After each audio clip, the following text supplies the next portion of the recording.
Ildete, e qual é o trabalho do núcleo com imigrantes, com refugiados, com apátridas, né, que se chama também, né? Como é que funciona isso? Como é essa atuação? Porque aí já sai um pouquinho da questão da... Há ainda, claro, muita vulnerabilidade, né? Mas eu acho que agora já é uma coisa mais de acolhimento. Ou é mais ainda de... leve, né? Mais leve, eu nem sei se é tão mais leve, porque são pessoas que também estão em situação, né, bastante Estão, vulneráveis. estão. Estão, e infelizmente, não é só na nossa Bahia, mas no nosso Brasil e em todo lugar. Quando chega alguém de fora com poder aquisitivo bom, né? Ou a depender da cor da pele, da cor dos olhos, tudo isso influencia na forma como acolhe, É. né? Então, infelizmente, isso é muito comum. A gente tem uma população migrante na Bahia muito grande, não parece, mas temos. É, Na cidade de São Francisco do Conde, tem a Unilab, que é a Universidade Luso-Africana. Então, é um projeto Brasil-África. Então, com isso, muitos que vêm para estudar ficam na Bahia, se identificam com a Bahia, ou fazem mestrado, fazem doutorado na UFBA, na UFES, e aí vão ficando, né? Então, a gente tem ali uma população muito grande de pessoas africanas, de países de língua portuguesa, Uhum. que vivem ali em São Francisco do Conde, mas também vivem aqui em Salvador, em Feira de Santana, né? A gente teve também um boom com a migração venezuelana. Então, a gente tem muitos refugiados venezuelanos aqui no nosso estado, né? Nesse momento, principalmente em Feira de Santana, Luiz Eduardo Magalhães e Vitória da Conquista, nesse momento. Mas tem vários outros, mas com grupos menores, ou não necessariamente chegou alguma coisa para o nosso núcleo, então a gente não tem conhecimento, Uhum. mas tem outros lugares também da Bahia. Você, no início da nossa conversa, falou que o núcleo, ele implementou, né, ele absorveu, né, adicionou essa questão dos migrantes há pouco tempo, Sim. né? Isso se deu por uma necessidade, houve algum marco temporal, marco de situação que despertou isso no núcleo? Eu acredito que foi a migração venezuelana mesmo. Sim. Foi a migração venezuelana. Porque essa que eu falei antes da da Unilab, por exemplo, no São Francisco do Conde, já é algo mais antigo, né? Então, de fato, eu acredito que é a migração venezuelana Entendi. que trouxe essa necessidade da gente trabalhar melhor essa pauta. Uhum.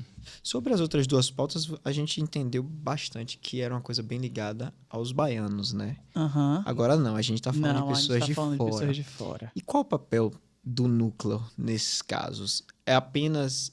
Eu queria entender como é que funciona, como é que chega um imigrante para vocês? Em que Certo. situação? É somente quando tá vulnerável? Não? Qual é? Infelizmente, nos nossos serviços públicos, a gente ainda tem muita xenofobia, que é essa aversão a pessoas que vêm de fora. Então, muitas vezes, um migrante, por exemplo, um refugiado, quer ir tirar um CPF. Ah, não, não tira não. Pode não. O senhor não é daqui, não pode não. Então, ele vai embora achando que Que não não tem pode direito, mesmo. que não pode mesmo tirar. Né? Ah, quero tirar uma carteira de trabalho. Não pode, mas pode. Na realidade, os únicos direitos que um migrante, por enquanto, não naturalizado, não tem ainda é votar e ser votado.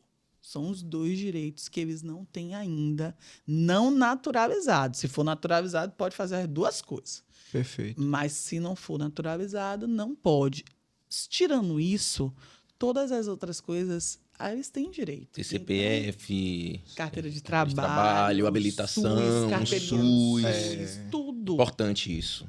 E aí, Uhum. muitas vezes, o nosso trabalho é só de dizer, colega, atenda. Atenda a pessoa que está aí na sua frente, ela é refugiada, ela está vindo de tal lugar, ela tem direito sim a tirar o CPF, atenda ela, por favor. Então, muitas vezes, o nosso trabalho é mais de sensibilização, principalmente dos servidores públicos, do que, de fato, diretamente com a pessoa. Independentemente do país de origem, né? Exatamente, independente. Nós assinamos acordos internacionais onde a gente diz que no Brasil eles são bem-vindos, sejam migrantes ou sejam refugiados. Então, no nosso país, até então, pode vir outros presidentes, presidentas, Sim. enfim, que mudem essa concepção. Mas até então, no nosso país, você pode vir do país que for, você vai ser acolhido. Perfeito, perfeito. Eu confesso, eu sabia que eu votar e não ser votado, eu sabia, mas não sabia que a gente tinha todos esses direitos, que os né? imigrantes têm. Tem. Só pra gente deixar claro aqui, eu falei sobre apátridas, né? Isso. Poderia explicar o que é, Claro, o conceito, esse claro. nome diferente? Olha, um cidadão que nasceu ou em condições de guerra ou em condições de fronteira e que não tem uma pátria definida e que nenhuma pátria de um lado, nenhuma pátria do outro, ninguém assume. Então, essa pessoa tem que entrar com um processo de cidadania, onde essa pessoa escolher, né, para poder ter a sua cidadania naquele país. Mas enquanto ela não tiver essa cidadania, ela é considerada uma cidadã apátrida, sem pátria. E vocês fazem esse auxílio, né? Sim. Toda situação que a gente tiver acolhimento, ou tiver notícia, a gente vai fazer os encaminhamentos necessários, as orientações necessárias para a pessoa poder conseguir. Entendi. Eu fiquei, já que a gente está nessa coisa de imigrante, eu fiquei curioso aqui para saber sobre pessoas que estão, voltando para os dois outros tópicos, sobre tráfico de pessoas e trabalho na trabalho. escravidão.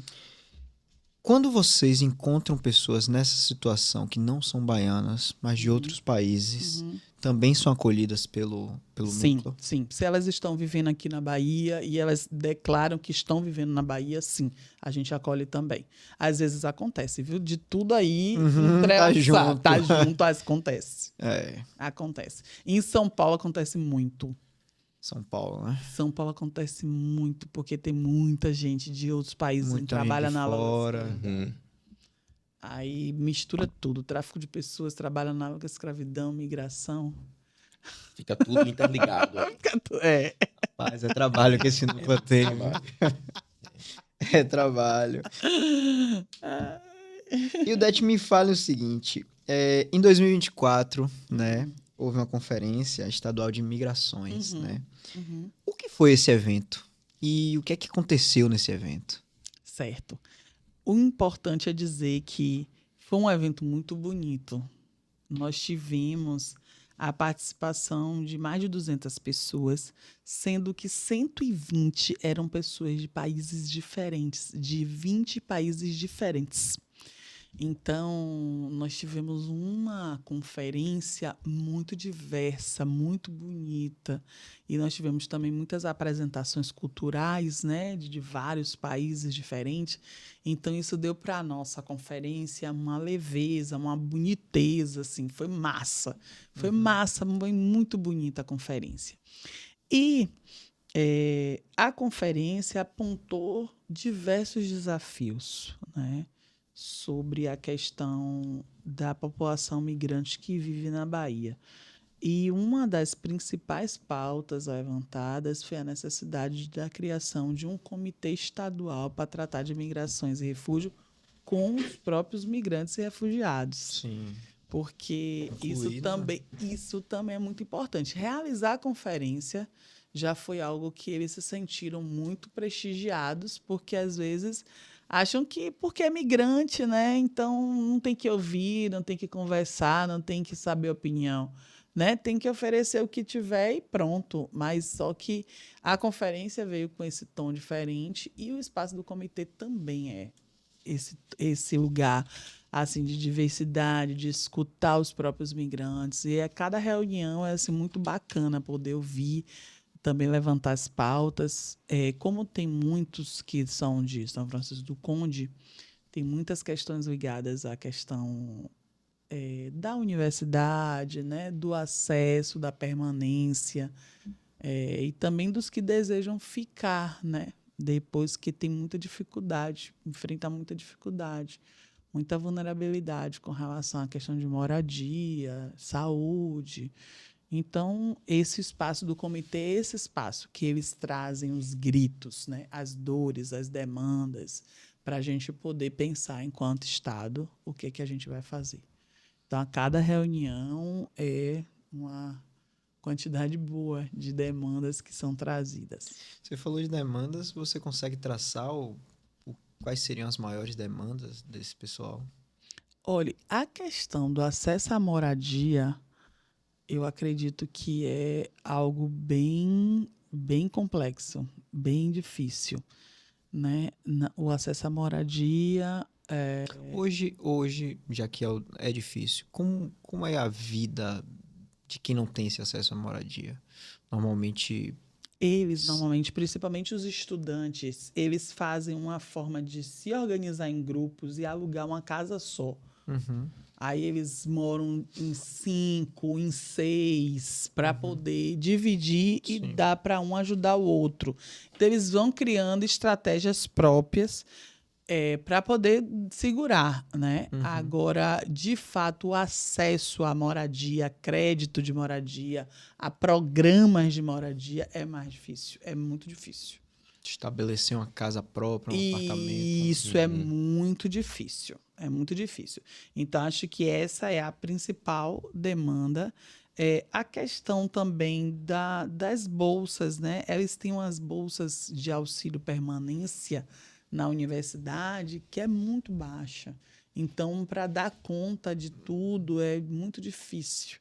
Né? Então, eles também falam muito, os estudantes principalmente, né? Falam muito dessas questões. Tem algumas questões dentro da própria educação também, porque a gente não repensou o nosso modelo de educação acolhendo essas crianças. Então, é algo que está ainda em processo e que a gente precisa repensar. Não só o Estado, mas também os municípios onde esses migrantes estão. Porque não é só botar dentro da sala de aula, sente aqui. Não é só isso. A alfabetização intercultural, a própria cognição, considerando essa interculturalidade, ela é diferente. É um outro projeto pedagógico. Não dá para ser o mesmo projeto para brasileiros e não brasileiros. Agora eu estou entendendo. Léo abarcou essa questão. Abarca também, porque são os filhos dos migrantes. Isso. Né? Então, esse processo de alfabetização dos filhos, não existe uma política pública ainda definida para esse tipo de coisa. Então, eles acabam sendo alfabetizados como se brasileiros fossem. Só que existe esse choque cultural. Existe. Então, aí já fica uma ressalva de que a gente precisa de uma política pública voltada para isso. Isso, exatamente. Exatamente. Em diálogo com os municípios também, porque a educação básica é de responsabilidade municipal. Mas é claro que o Estado não pode se eximir também da orientação, do acompanhamento, né, da formação. Até o próprio incentivo também do governo federal, né? Sim. Está propondo esse tipo de política pública em parceria com os municípios, né? Perfeito. Que pese o município ser responsável ali pela educação básica, mas o governo federal pode ainda, né? E acredito que assim o faça também, desenvolver uma política pública nesse sentido, de acolhimento da alfabetização dos filhos de imigrantes, né? Isso. Muito bom, quem sabe você encabeça essa política. É minha área. Como professora.